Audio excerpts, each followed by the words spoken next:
خبر شامل کرتے ہیں پھالیا سے نمائندے نوید شہزاد وریا سے۔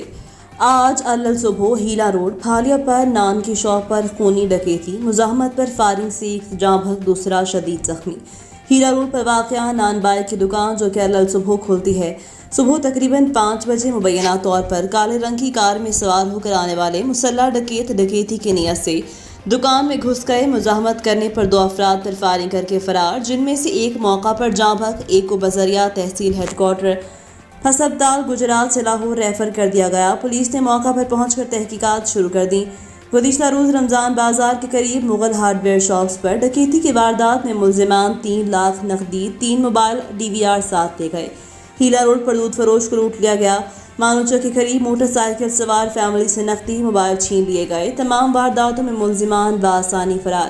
یہ کڑا امتحان ہے کرائم فائٹر فرشناس آفیسر اظہر عباس تارڑ کا کہ وہ کیسے اپنی پیشہ ورانہ مہارت کو استعمال کرتے ہوئے ملزمان کو کیفر کردار تک پہنچاتے ہیں۔